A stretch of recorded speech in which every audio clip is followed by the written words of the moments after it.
grew up with music was always around. My mom played guitar, and I would find myself, she said I would always find myself sitting in front of her. She would be playing her guitar, and I'd just sit there in front of her and listen for hours and hours. And then when she'd walk out of the room, I'd go grab it and try to play it or do something with it. And I just was obsessed with music from the very beginning. It's something that just brings me to this place it centers me always. And for me, growing up as a kid with music always around, with my mom singing and kind of a musical family, really, it just was always in me. And I was probably trying to play an instrument from the very earliest ages. I was born in Pocahontas, Arkansas, but I lived in northeast Arkansas in that little area for a little while.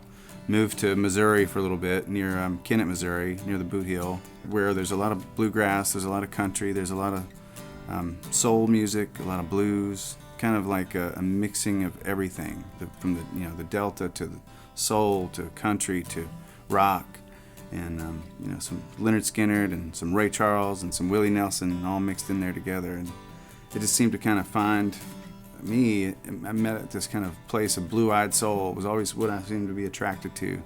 I came to Nashville in August of '97 and was here chasing the dream of being a songwriter and being an artist, recording, making records, doing what everyone wanted to do when you come to Nashville, and fulfilling those dreams. And I came to work pretty quickly, meeting people, and I think in my first year I'd made a lot of friends, and that's when I met Karen and Kimberly. That first year I moved to Nashville, and I met Karen and Kimberly in Little Big Town. And from that moment, it was just a really fast-paced trip, it seemed to be. And but it's been a long journey since I first met those girls, and now we're 17 years later, and here we are. We have a career, and we're able to make a living making music and making our dreams come true.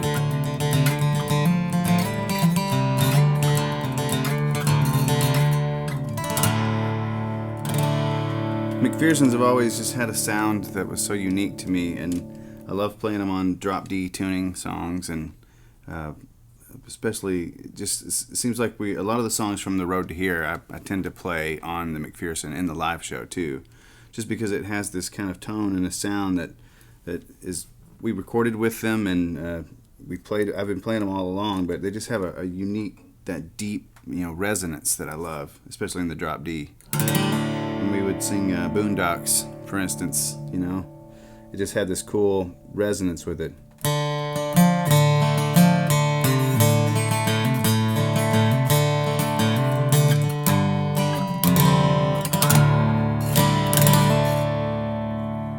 Sound. Just love that song says about the band and who we are and what we're about, and it always brings me back to those times, when I was first learning how to play music and playing on those shows with my mom, and learning those bluegrass songs and improvising on the fly. And when we do Boondocks, when we wrote Boondocks, I thought about all of those experiences, and it's something I can sing every night and feel proud, because I carry that with me everywhere I go, and all those experiences, and just being proud of who you are and where you came from is so, I think, important, and it feels good to share that kind of light and that love on stage, and you can take that anywhere and wherever you're from. And I just love that song was one of our first big songs, and it's still to this day probably the song we closed the show with, just because it speaks so true to who we are and what we're all about. One of the most amazing things that I've been able to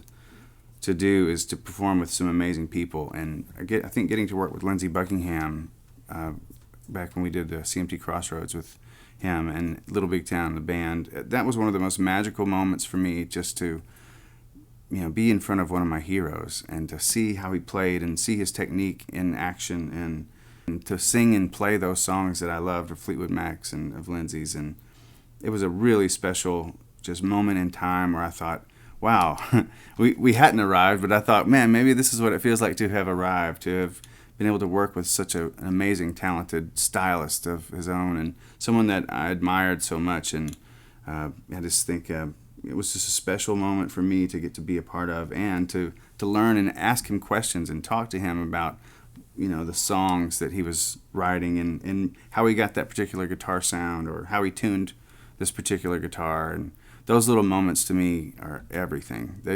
I live for those little moments of kind of obscure knowledge of what was going on inside of his mind when he was writing this song. In 2007, we won our first award. It was an ACM award for best new group, best new country group, and that was the first award we had ever won. And it was a new artist category, and we were so excited. And we had been a band for quite a while already, and that was right after we had had the success of Boondocks. But it took a long time to really sustain that, and we didn't really get any other awards or anything. We'd been nominated several times, but I think the marker of the measure of it felt like we had a moment that changed everything was in 2012, and at the CMA Awards we won the Vocal Group of the Year. And that moment, I felt like time stood still and everyone stood up and applauded, and that moment almost has its own gravity to me. There's no measure of the emotion that we all felt. It was just so incredibly deep and moving, like all the years we'd put in finally culminated to this one moment. And it seems silly that it's an award that did it, but it was that moment that I feel like we finally stepped into the light and said, this is our moment, this is our award, and we finally got here. We finally made it to this point. And it's just such a great celebration. And, we had so many friends and other groups that had won years before were standing up and applauding and hugging. We were all hugging and, sharing something so special that was bigger than, an award, really. I think we were celebrating something that was bigger than that. And it was just the years of perseverance and staying strong until you got to that point. And I was so happy when we got there. It was so sweet. And to stand up there, it's one of the most emotional times of my life and one of the most special moments ever. I got my first McPherson early on, and I think it was a prototype, and it just had this sound. It was something about it. It had the bright kind of punchy high end and the most amazing low end. And when I put it in my hands, it just felt at home. It was one of the best sounding acoustic guitars I'd ever played. Man, it was I think a cedar top and a rosewood back.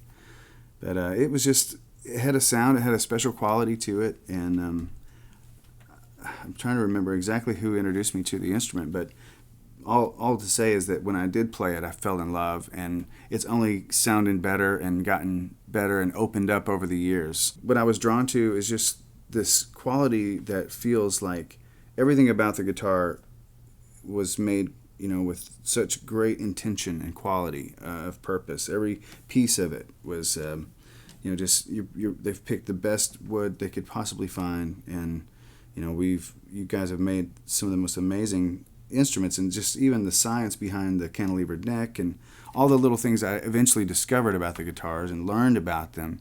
They just sort of dissolved. All those little technical details seemed to dissolve when you would play it. And the guitar itself just seems to sing and ring so true and balanced. But it only opens up as time goes on. But I fell in love from the very beginning, and I've wanted to play McPherson's ever since, and I have, actually. I've been playing them ever since we've been in the band Little Big Town. I feel no shame, I'm proud of where I came from. I was born and raised in the Bronx. Oh yeah, man. It's the sound of pure love right there.